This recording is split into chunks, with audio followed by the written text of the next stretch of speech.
Today we're doing my double trouble sequence, and this is a sequence that works the 4 major myofascial compartments in the hips and the legs, the thigh, so it's mostly these muscles in here.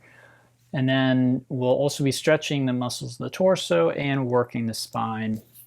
And then on a more subtle level, we'll be working the major yin channels in the lower part of the body. So those are called meridians in Chinese medicine or Taoist practice, and they're called nadis in yoga. So both of these ancient healing systems sort of recognize the existence of these energy flows in the body. And according to them, their theory, it's the balance of these energy flows that lead us to be healthy and happy. So again, we can say, oh, I have pancreatic cancer, or I have a rash, or I have headaches, but we want to ask, well, why?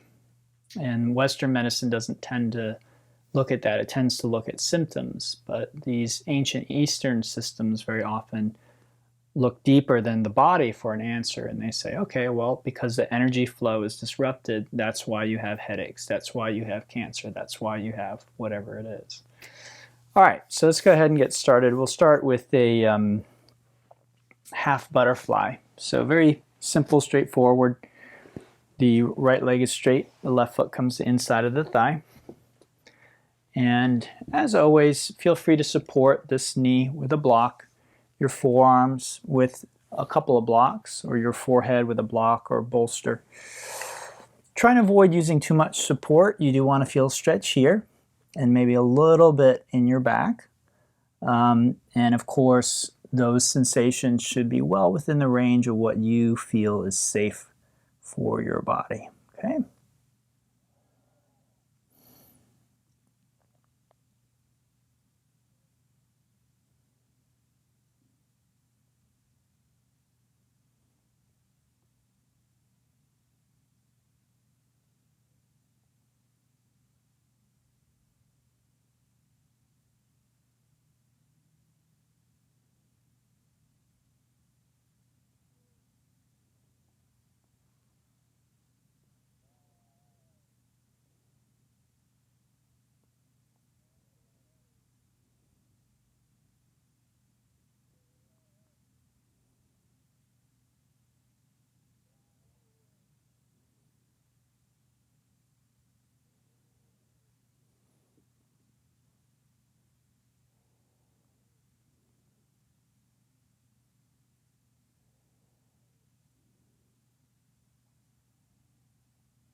Okay, so you can just come on up and switch the legs as you're ready.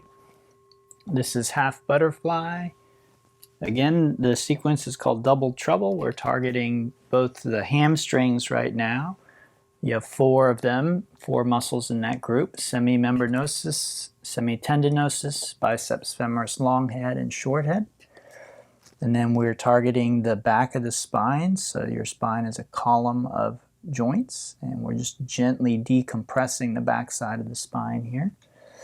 And you may or may not feel that. The spine is not that sensitive. Usually if it's healthy, we don't feel that much in our spine. You might feel your muscles stretching, however. And then again, feel free to use some support, but not too much. You have too much if you don't feel the stretch anymore.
Okay, so let's take a moment to rebound, which is just coming onto our back.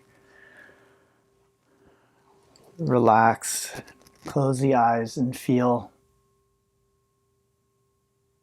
the body, the heart, and just notice what's in the mind.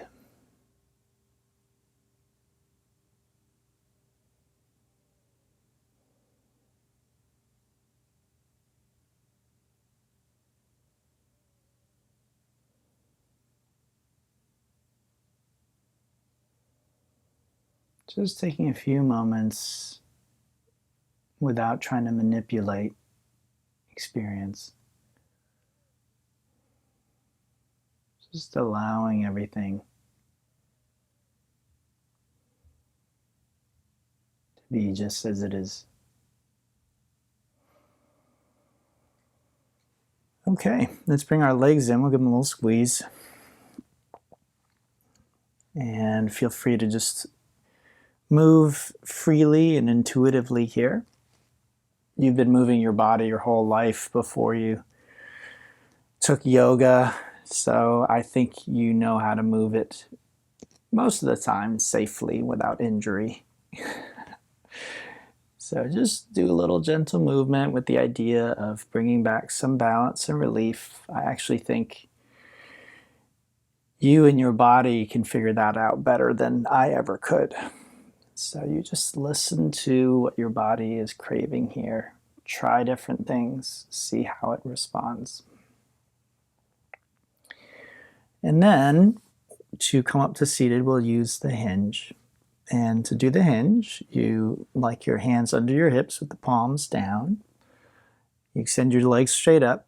If there's any pain in your back, you just bend the knees and that until the pain subsides. Okay? Otherwise, we keep the legs nice and straight. Lift the head and neck. Take a nice deep breath. And exhale, lower the legs toward the ground. Just before they touch, you pause. Inhale, pop the legs up. And exhale, come on up to seated.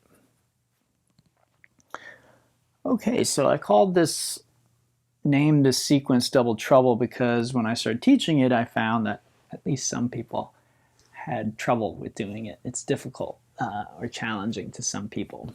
And so here's where that challenge might begin. So this is called a dragonfly, and the first thing we want to check is make sure that gravity is pulling us forward and not backward.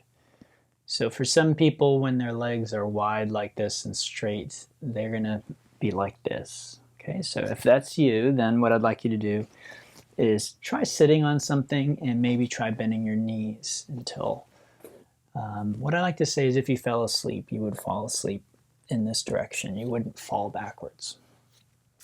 Once you've done that, then what we'd like to do is turn toward the left foot.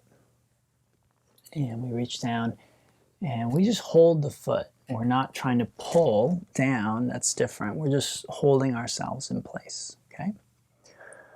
So once you're here, if you feel a stretch in here, these are your adductors, or here, these are your obliques, then you just stay right where you are. Don't need to do anything more. I know this doesn't look impressive. That's not important. You just stay right here.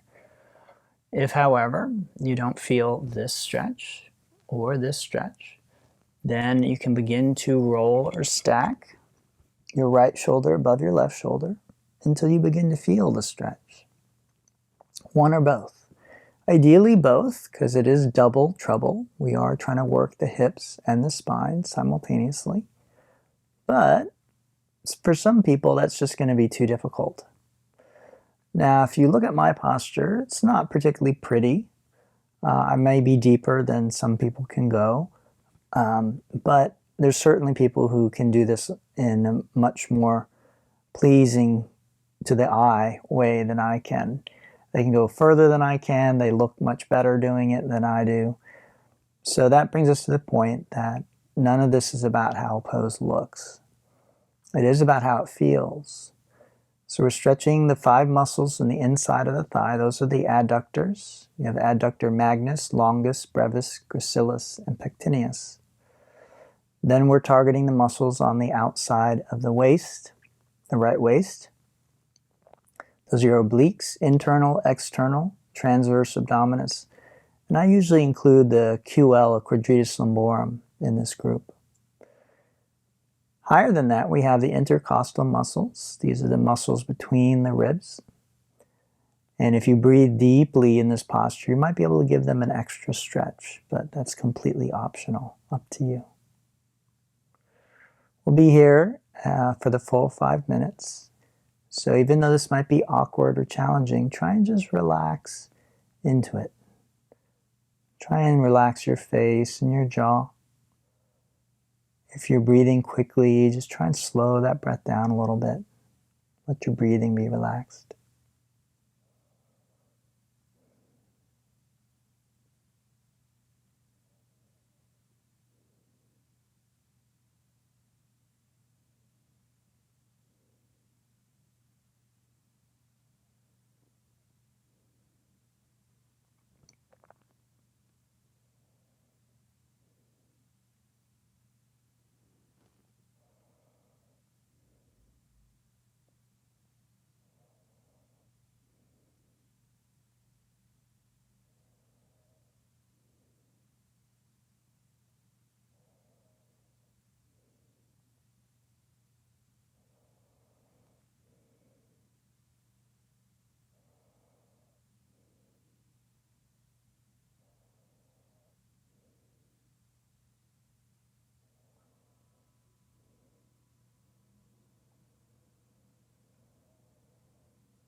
Okay, so we're switching sides, coming over to the other side.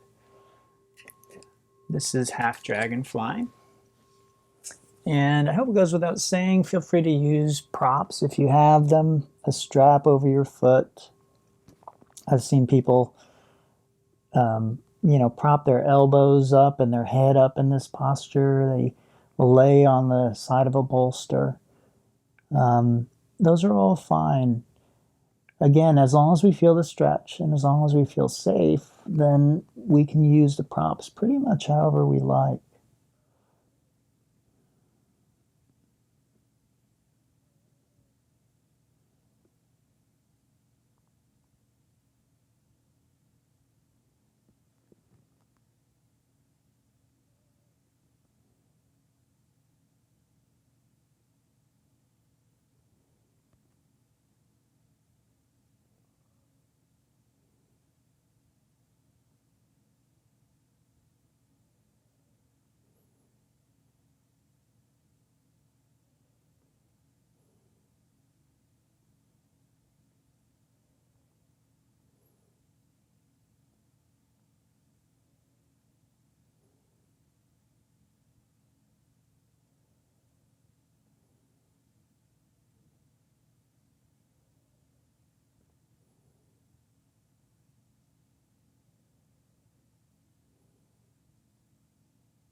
Okay, so take your time. We're going to unwind back onto our backs and just relax for a few moments.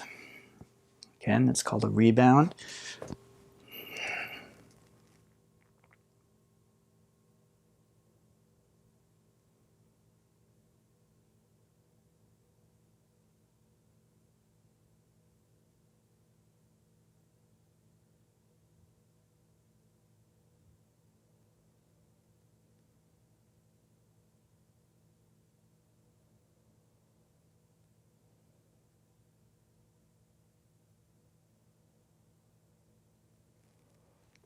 Then we'll bring our legs in, give them a nice squeeze, shake it out a little bit.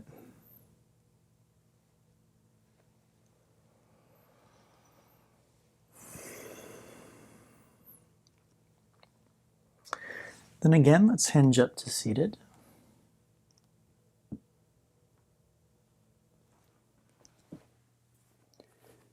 And transition into a tabletop for marauding bear.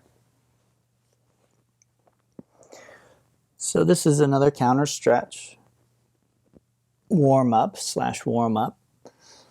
And we're just moving around a bit, stretching things out.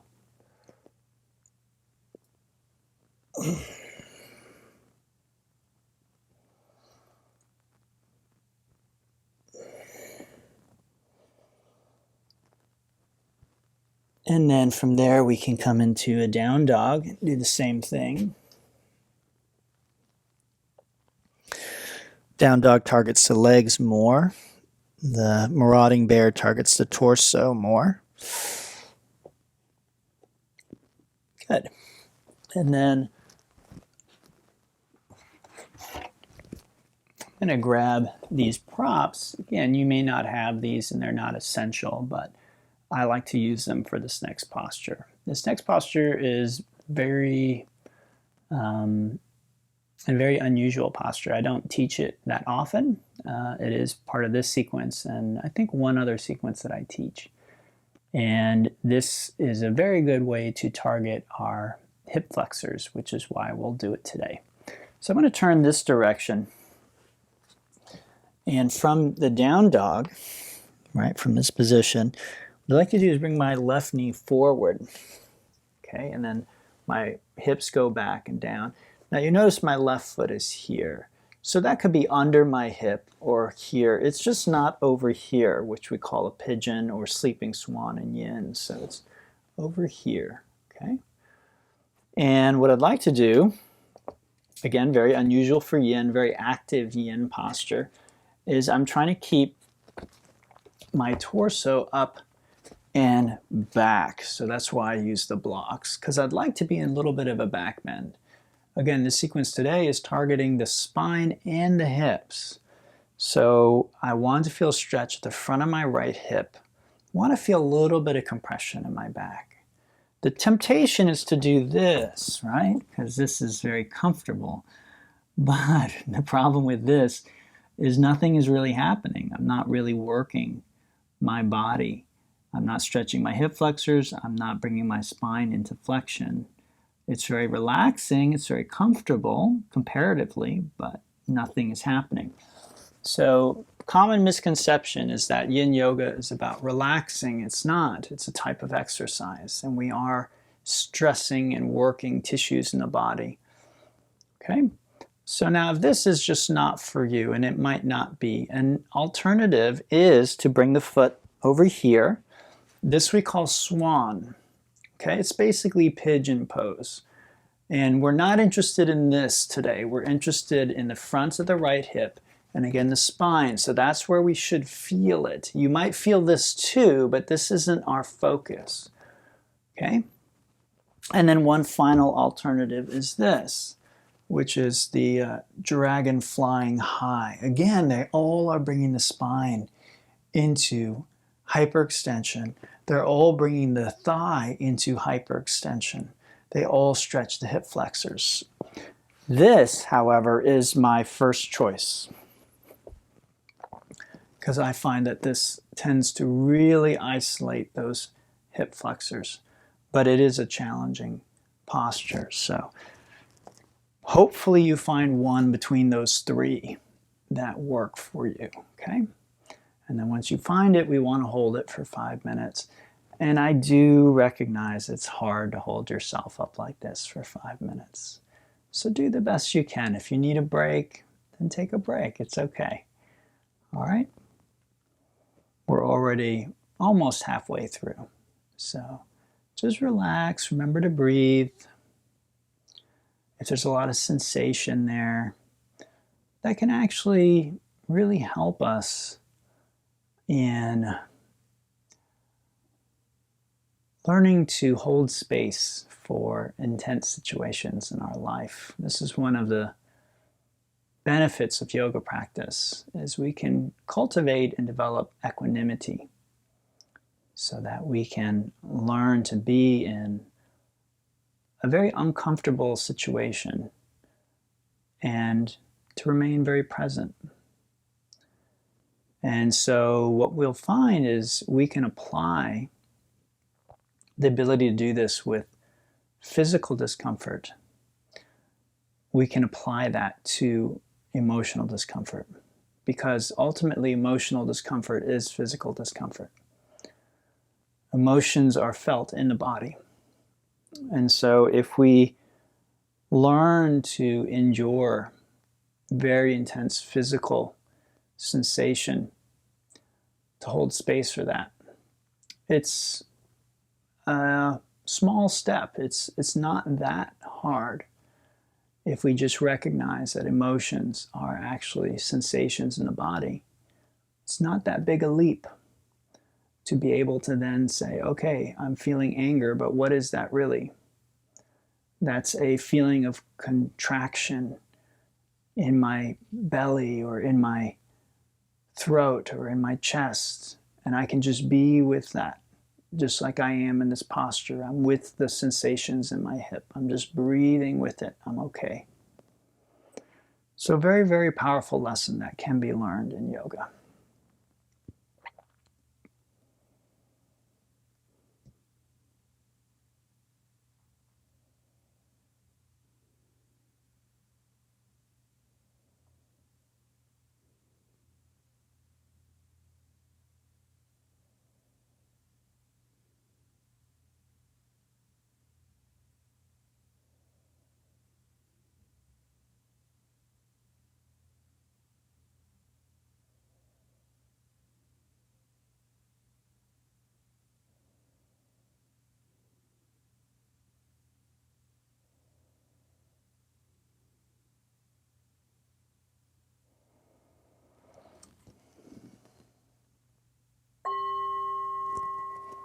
Please take your time. We'll switch sides.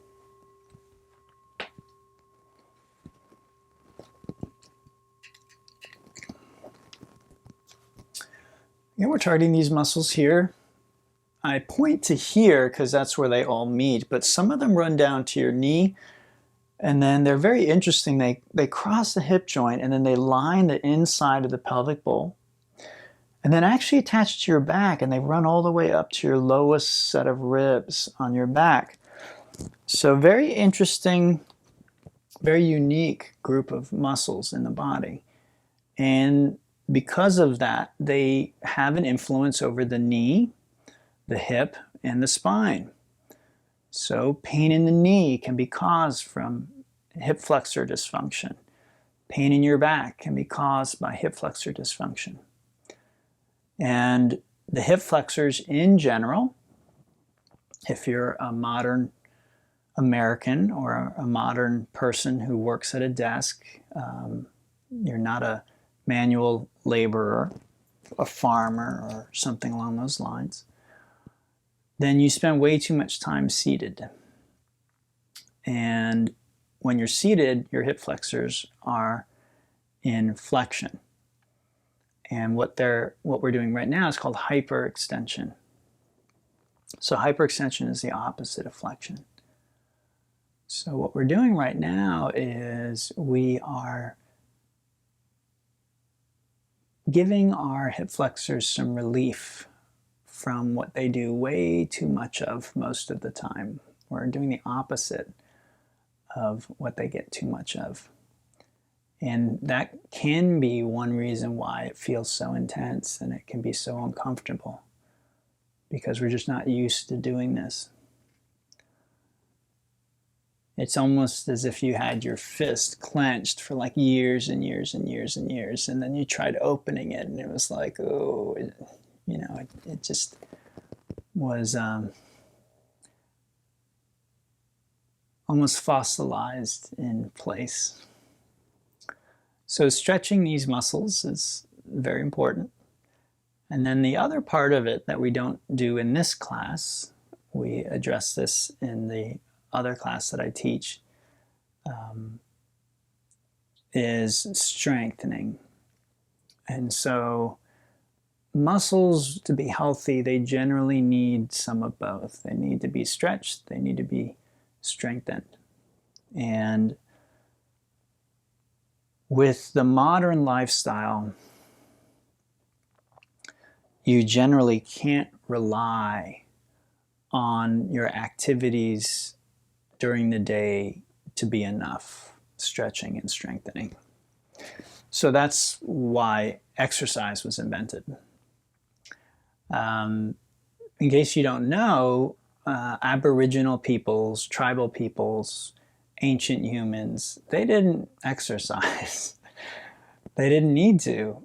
Their life was exercise. If they didn't move, they didn't live. Our ancestors were nomadic. And when I say ancestors, I'm talking pre-agriculture. Agriculture is a relatively new invention for humans. So our bodies, our brains, our nervous system, our emotional intelligence was all developed pre-agriculture, and definitely pre-industrialization, and definitely pre-internet. So we have these ancient natural systems running inside of us. And what we find is when we try and ignore them, we run into trouble. It could be physical problems, it could be mental problems, it could be emotional problems. And that's why on almost every measure, our health is declining. The more advanced we get as a society and as a culture, generally our health is actually going down, and the more we need science and medicine to try and prop us back up, right? A healthy person doesn't need any drugs. They don't need surgery. They don't need the doctor. They're healthy. Their body and their mind are balanced on their own. It's when we get sick, when we're having problems, that we then need drugs and surgeries and things like that. So in general, again, our ancestors, they didn't need exercise, but we do. We do, with the rare exception of someone who maybe is living on a commune and gathering their food from nature. Most of us listening to this, we need the exercise. Okay, take your time, come on out of that.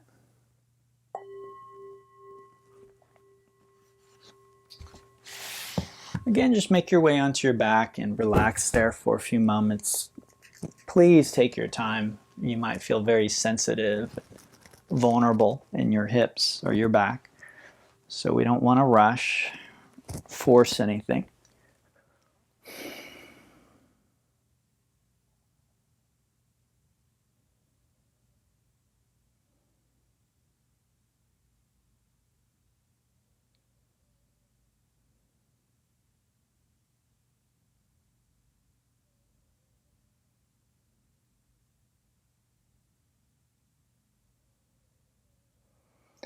Okay, we bring our legs in, we give them a nice squeeze.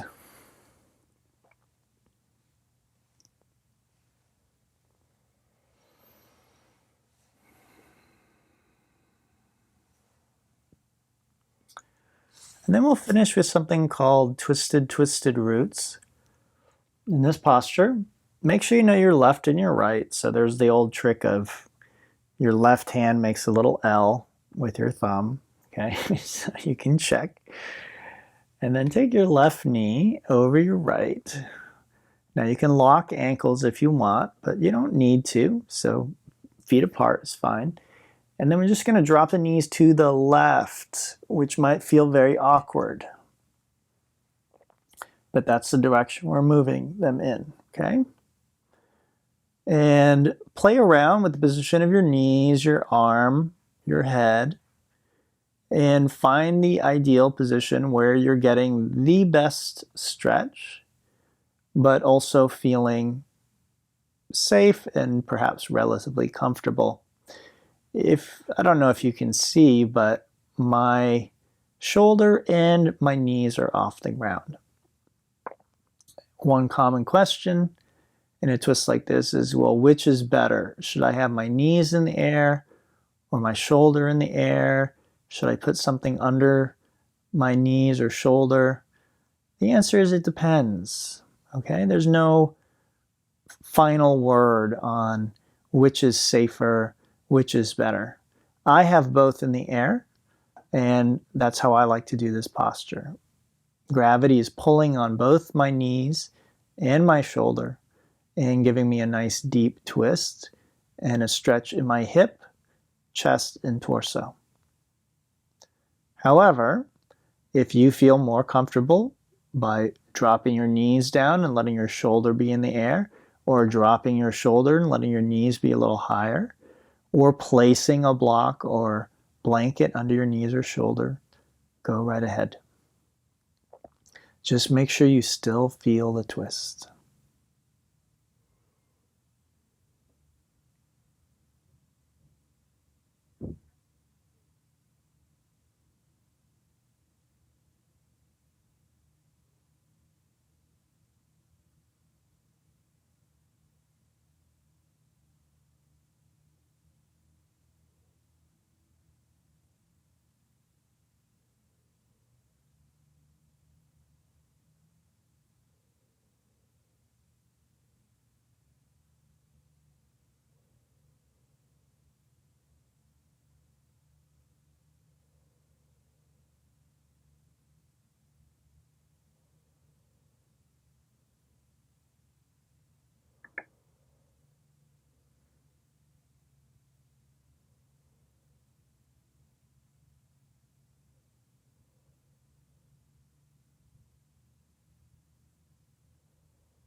Okay, let's make our way over to the other side.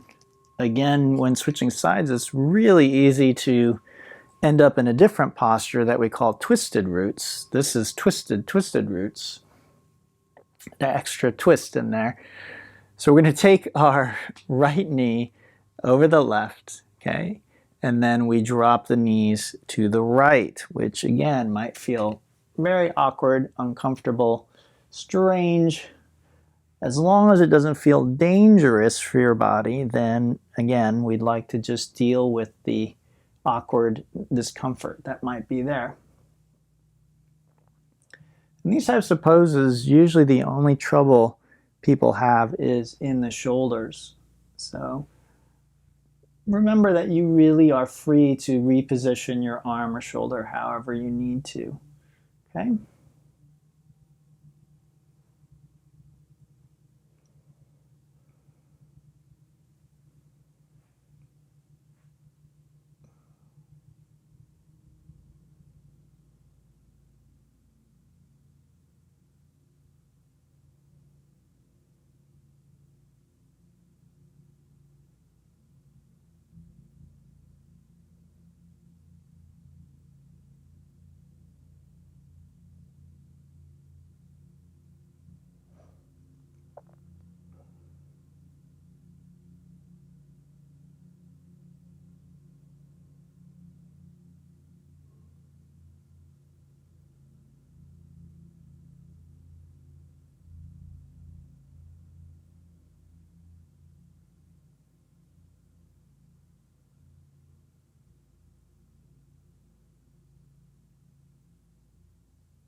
Okay, so take your time, unwind, come back onto your back for a moment, relax.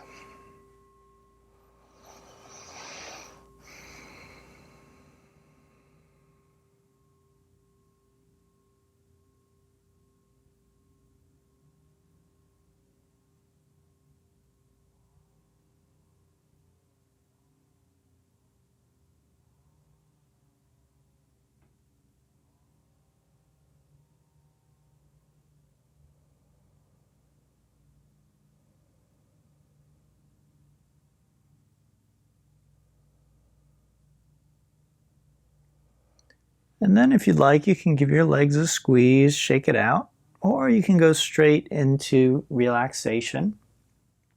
After practice like this, it's usually recommended you take about 6 minutes to relax on your back in stillness. This just allows your body an opportunity to integrate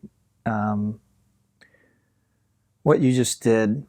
You know, after a day of work and play, you need sleep, and sleep is essentially just stillness, and that allows your body to recuperate. If you've ever gone a day or two without sleep, you know how bad it is when you don't give it that rest. And so in yoga, this is recognized that just after we do that kind of activity, it's a good idea to just take a little bit of time to rest.